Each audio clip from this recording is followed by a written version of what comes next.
네, 오늘 신문입니다. 케냐 쇼핑몰 테러 사건, 우리 국민의 피해자도 나오면서 안타까움이 커지고 있죠.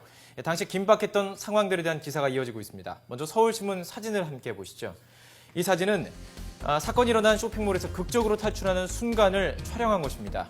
군인들의 지시에 따라서 두 손을 들고 내려오는 모습이 보이죠. 그런데 이 소녀, 16살 한국인 여학생 이 모양입니다. 생일을 맞아 쇼핑몰 영화관에 갔다가 변을 당했는데요.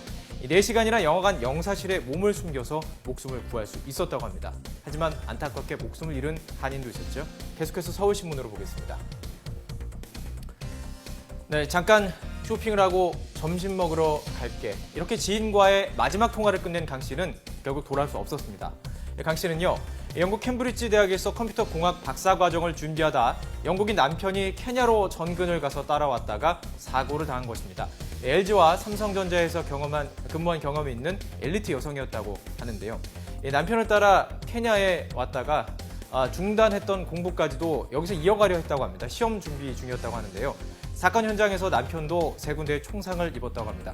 충격을 우려해서 아내 사망 소식을 병원에서 알리지 않았다고 해서 더욱 안타깝습니다. 강 씨의 아버지는 외교부의 대처 문제를 제기하고 있습니다. 당시 언론에서 이미 강 씨의 실명까지 보도가 되고 있는 상황에서 외교부는 지문 확인 절차만 기다리고 있었다는 것이죠.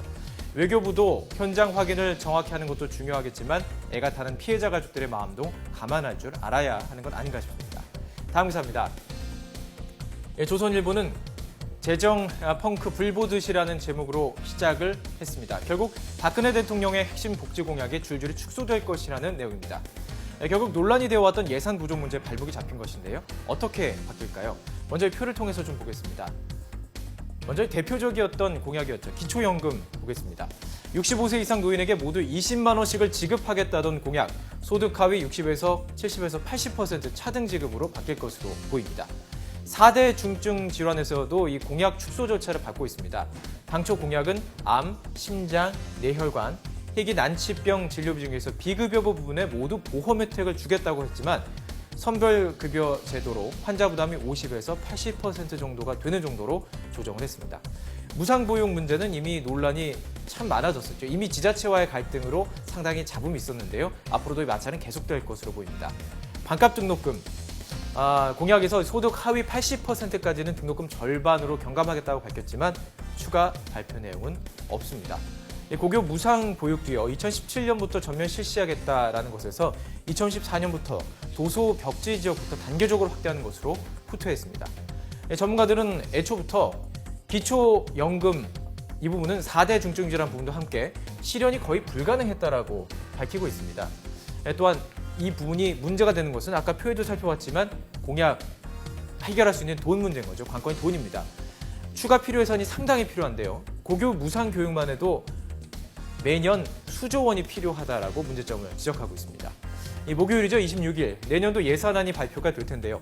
당초 복지 공약보다 축소 폭이 커서 진영 보건복지부 장관이 취임 7개월을 넘기지 못한 채 사퇴설이 나오는 등 벌써부터 파문은 커지고 있습니다. 자, 다음 기사입니다. 중앙일보 기사를 보실 텐데요.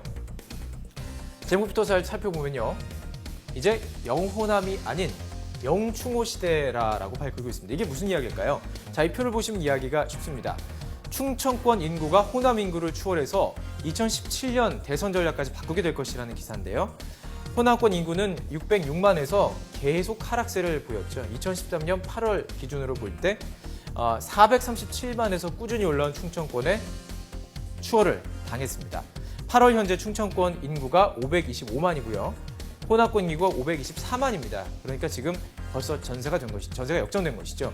이런 속도라면 4년 뒤 2017년에는 충청 인구가 31만 명 많아질 것으로 보이는데요. 세종시 출범이 인구 역전의 가장 중요한 요인이 된 것으로 분석이 되고 있습니다. 또 선거가 가능한 유권자 인구수 변화도 좀 살펴보겠습니다. 비율이 이렇게 변했는데요. 50에서 60대의 비율이 상당히 늘어났다는 것을 볼 수가 있습니다. 상황이 이렇다 보니까 2017년 대선 및 선거 전략에는 변화가 불가피해서 정치권도 예민하게 이 변화를 주시하고 있는데요. 이렇게 충청 의원 수를 늘려야 한다. 여러 가지 이야기가 나오고 있습니다. 호남에서는요, 수도권으로 이주한 인구 흡수, 또 장년층에 접근하기 위한 정책 개발은 물론 충청권에 대한 전략적 배려까지 새 전략작에 부심하고 있다라고 밝히고 있습니다. 자, 다음 기사 동아일보 기사인데요. 사진부터 좀 살펴보겠습니다. 자, 이 포스터 기억나시죠? 확대해서 보겠습니다. 이 포스터는 바람과 함께 사라지다를 그랩과 함께 사라지다라고 패러디한 것입니다. 지난 5월 윤창준 전 대변인의 성추문 사건이 일어났을 때 인터넷을 달궜던 내용이죠. 이런 정치 패러디가 계속 이어지고 있습니다. 자, 이 사진 보시죠.